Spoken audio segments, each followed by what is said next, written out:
What's up guys, this is Luke here from Team Sweetness, and today I'm coming at you with a different type of deck profile for you. Today I've got the Almighty Burning Abyss deck profile. And so this deck relies basically around Cherubini, which is like the biggest boss monster, and a lot of people don't actually realise how strong it is in comparison to of the other Burning Abyss builds. So I just want to get into it and just show you exactly some combos and the build that I play. So first of all, play one Graph, one Seer, one Libic, one Calcab, a lot of 1-ofs of Burning Abyss, one Rubik, and one Barbar. I only play Rubik because it's an extra body for the BA. I don't actually play the Synchro, but it's 2100 defense as well, so it's kind of hard for some monsters to beat over. And 2 Skarm. You don't really need 3. I think I'll show the combo that you can get through Skarms pretty easily. And 3 Farfa. Farfa is like one of the best monsters in the game when you're going first. You just send this and on your opponent's turn and just completely disrupt the board, and it's really hard for them to deal with it. That's also something funny as well that I do with it. I'll show you later. One Tour Guide. Tour Guide. It's like one of the best cards in the deck. I played at 3 if I was at 3. I played 3 Rhino. 3 Rhino is insane. It's just insane. I don't even think I need to explain this card. It's just dumps any BA that you want. It's really good. And then, funny enough, I play Terror Top and Takatomborg. I'm playing Sekka's Light, so you can kind of mix around and see if you want to put back Takatomborg. There's been times where I put back Takatomborg and drew Terror Top. 3 Gallus, because we only play 3 spells, and it's really good to extend, just so you can OTK or you can go for the XYZ plays, and it's also level 3. So I play a small Danger Engine now because the Danger Engine is hit.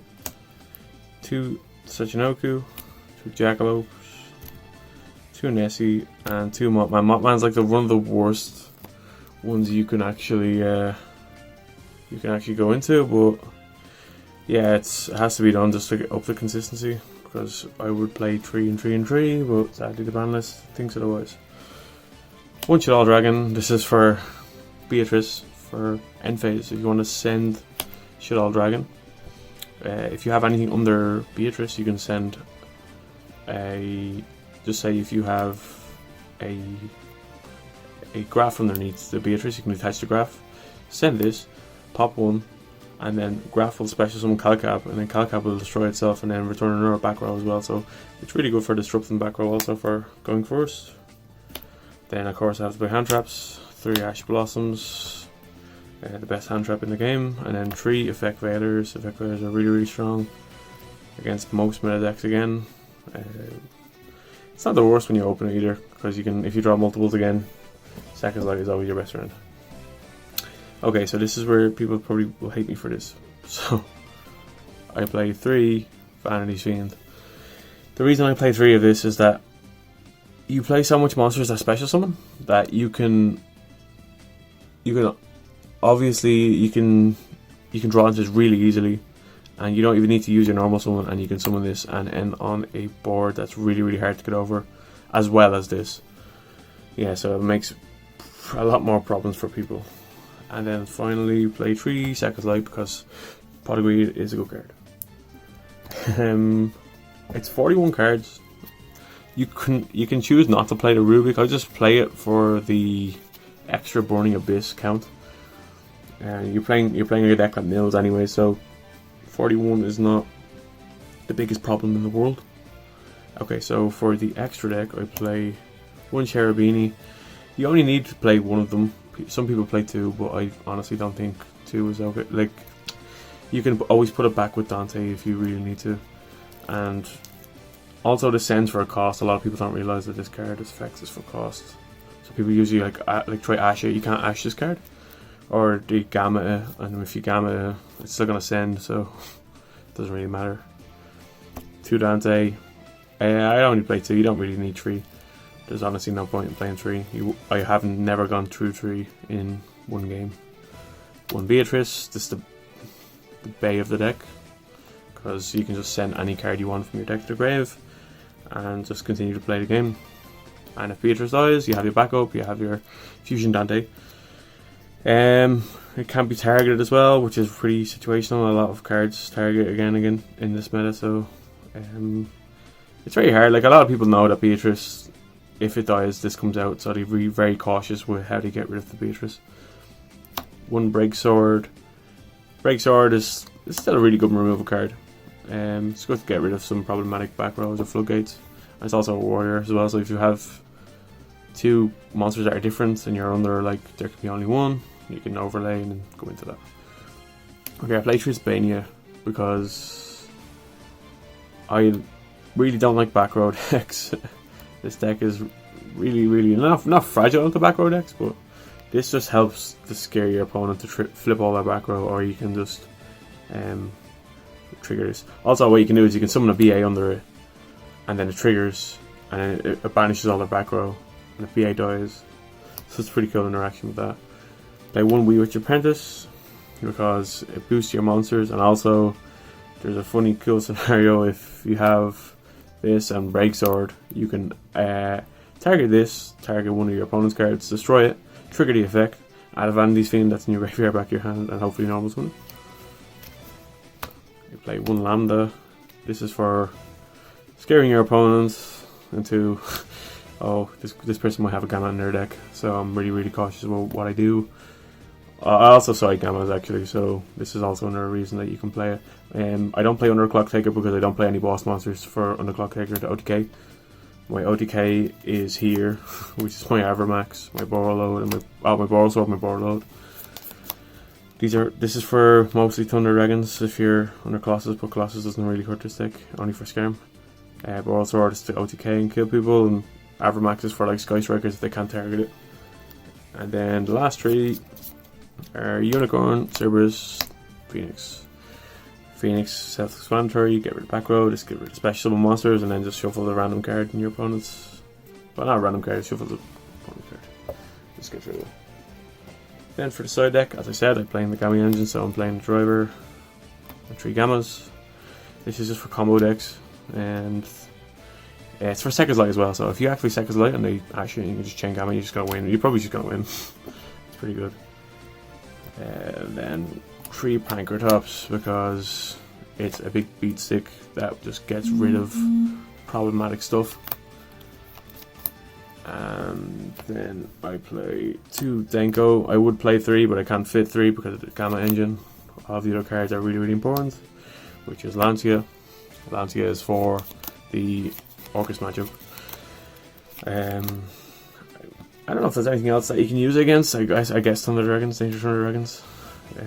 So you can't like get rid of your hand with regards to the Chaos Dragon Levineer. But yeah, you side against Danger Thunder Dragons and Orcus. The last 3, this kind of hurts me because I have to do it, but it is 3 Twin Twister. You're probably wondering why am I siding 3 Twin Twister when I'm playing Second's Light. It's because that Mystic Mine is a problem card, and there is no out to Mystic Mine in this deck apart from siding these or evenly matched. If your opponent plays a smart, they'll just keep Mystic Mine and you're just gonna lose. So Twin Twisters is almost mandatory in the side deck because yes, it's not only for Mystic Mine, it's also for like problematic cards as well. If you're going second, like it's not the worst in the world without Second's Light. Like you're gonna play cards that help you extend your board, like Pankratops and some other monsters too. Just have to be careful. Like you can just a straight swap like 3 Z's for 3 Second's Light, and you can continue to play the game. Yeah, so I'll get into 1 or 2 quick combos with the deck. So the very standard one is just Tour Guide, Tour Guide or Terror Top. I'll just do Tour Guide for this example, which is just ridiculous. So you normal summon Tour Guide, activate the effect, special summon a Fiend from your deck, and a special summon Rhino Warrior.